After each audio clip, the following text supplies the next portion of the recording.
One of the worst storms to hit Florida in decades slams into the Panhandle, leaving a trail of destruction across hundreds of miles, including at least 2 deaths. Welcome to a brand new hour of America's Newsroom. I'm Sandra Smith. I'm John Scott, in for Bill Hemmer. Panama City becoming ground zero when Hurricane Michael came ashore with winds at 155 miles an hour and more, reducing homes to sticks of lumber and submerging entire neighborhoods. Wind was blowing really hard and everything, and I went in the kitchen to lay down and get it hunker and have a mattress over me. And I was laying in there, and all of a sudden I heard this crash, and I took my flashlight and looked in there, and I said, I better get out of this kitchen. It was terrifying, honestly. There was a lot of noise. I mean, we thought the windows were going to break at any time. We had the inside windows kind of barricaded in with mattresses. I mean, we did whatever we could, just kind of hunker down and tried to wait it out. You live on the coast, this is what you get. So it's just a matter of picking up the pieces and putting it back together. And in that regard, Florida Governor Rick Scott vowing the recovery effort will be all hands on deck. We are deploying a massive wave of response. We will be sending help from air, land, and sea. This includes thousands of responders for power restoration, medical search and rescue. We will recover, and we'll do it together.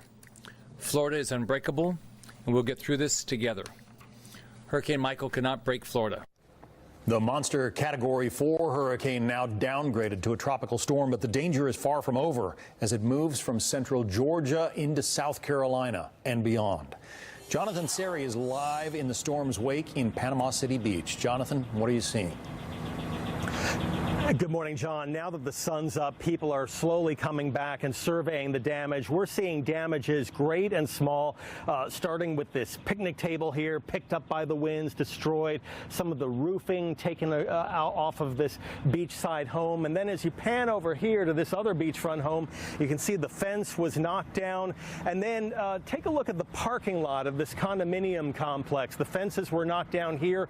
Ordinarily, you think of these high rises as being very sturdy structures, and they are, but the winds from Hurricane Michael were so extreme that as you pan up to the top of this condominium complex, you could see that much of the roof was stripped off, the facade on the top level peeled away from this building, and then as you pan down, some of the windows on the lower levels were blown out by the extreme winds. This is just a snapshot of some of the damage on this coastal community here. As far as the airport, the Northwest Beaches International Airport in Panama City, airport officials had been hoping to fully reopen for business sometime today. That apparently is not going to happen. Although the airport is open and operational, they are suspending all commercial flights until further notice as they continue to assess the damage. John? Wow. And in terms of, people coming back, you said folks are starting to return to see the damage, but that's specifically what Governor Scott asked them not to do. Yes.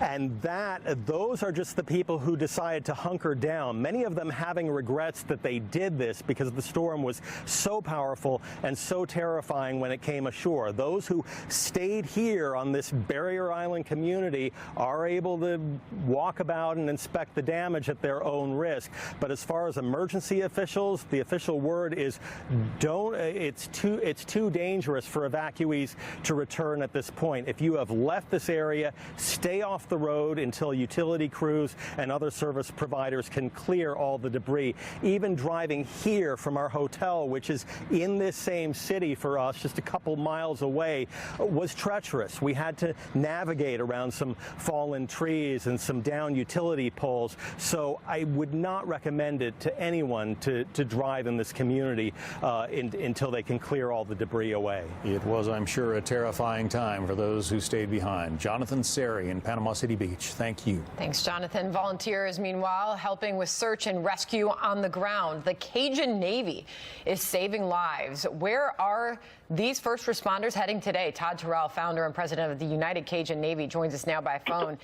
Todd, as always, thank you for you and the volunteers that work with you for your efforts to help save people. What so far have you seen and been able to do since this hurricane made landfall yesterday? Well, this storm here is reminiscent of Katrina to us. We actually came in yesterday into Panama City once the storm was safe for us to enter, and we came in with our mobile command, and we came in there, and we've actually been rescuing, and since yesterday, I guess around 5:30 or so, we hadn't stopped. We went all night. We pulled people from rubble and stuff. It's been a treacherous thing. It's a disaster zone. The city's pretty much locked down. We're inside of it, helping rescue, and then we're trying to get some supplies in. Just basic stuff, but it's a disaster. Your group is made up of all volunteers that come in from all over. You welcome people who just want to come in and help save lives. Can you give us an example of some of the rescues that have taken place so far? Well, yesterday evening around 9 o'clock, we get a call. We get a lot of calls on our Facebook page, United Cajun Navy. We get a lot of messages from people that have medical emergencies. And one of them was a lady that was in her 80s, and actually the house had collapsed on her, and she was in the corner, and she was all cut up and bloodied up. And the family had called us. They were panicked because they were on the phone with her when the tree fell, and they lost contact with her. So we went to that address. We actually had to cut our way 3 blocks with chainsaws to go down the road to get to her.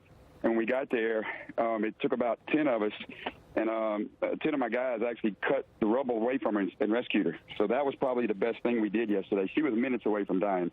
And on our mobile command, we have doctors and nurses that always are with us in a disaster, and they were able to stabilize her. How many volunteers do you have working with you right now? Right now, on the ground inside of Panama City, we have 72. I've got hundreds of them that are waiting to come in. It's just a struggle to get them in. We're limited on fuel right now. We're down to about 100 gallons of fuel, and that's a big problem that we're having right now is the couple of vehicles we have in there is keeping them fueled up. So we've got a couple of hundred volunteers that are at the line waiting to get in. They just have to go around some roadblocks right now. For the folks who did stay behind, what is the greatest need right now, would you say? Is it water? Is it something else? I tell you what, this is reminiscent of Katrina to me. Being, back in Katrina in 2005, people have nothing. I mean, most of the people that we're dealing with, they don't even have the clothes they have on their back are wet. So basically, your basic necessities, food, water, and shelter. That's what everybody needs now. And from my standpoint, we've got trailloads of supplies that we're about to pour in right now. We're just trying to find a staging area that's going to be safe to where we can get these big trailers in with them. But right now we're trying to get in water, ice, and there's just some basic canned goods. Todd, just to remind everybody that you are an all-volunteer force, and this is people just wanting to step in and help. They bring their boats. They bring 18-wheelers. I don't know if that's being able to be used in some of the hardest hit areas because the flooding that still continues. But what sort of resources do you have to continue to help people on the ground there? Well, this one here is not as much boats as it is just boots on the ground. Mm-hmm. Guys just going door to door, mainly chainsaws, cutting their way to the streets to get to the houses. That's the main thing right now. And I just want y'all to know we are a volunteer organization. We're in Wilmington and we're in the North Carolina area pretty strong right now, including helping them rebuild. So we're not just doing Florida. I mean, we're actually in 6 states right now with our volunteer group. Were you surprised at how many people decided to try to ride this out? I'll tell you what, I was very surprised. In fact, I still haven't figured it out. I know in North Carolina and South Carolina, I think what happened, a lot of people, when the storm got downgraded, they decided to stay, which was a mistake. But also in this here, for the life of me, I can't figure it out why so many people stayed. I can tell you this, we have a database of all the people that we pick up and rescue, and there's a lot of elderly and a lot of people that family lives out of town. So maybe that has something to do with families. I don't know. We're going to get to the bottom of it once we run all of our data. The epicenter of the storm seems to be Mexico Beach, and we're looking at some video from that town right now. Just absolute rubble. Some of the older buildings there have been completely devastated. It is something to behold, and you have to worry that there are people who stayed behind who thought they would ride this one out that you just haven't heard from yet. It typically takes, doesn't it, Todd, 24 to 36 hours to really get your arms around how bad a storm like this can be? Yes, unfortunately, we've experienced some of that in the last few hours, and I'm fearing that we're going to experience more of it. Just so you know, from my standpoint, doing this all the way back to Katrina, when we pick up a body or when we pick up a person that's alive or needs to be getting shelter, it's because they've suffered a loss. So to me, I'm always seeing destruction. So this, to me, Mexico Beach and even a little bit west of there, it's total destruction. I mean, it reminds me of Katrina when there was not a single structure on the coast in Mississippi standing. I mean, it's worse than that.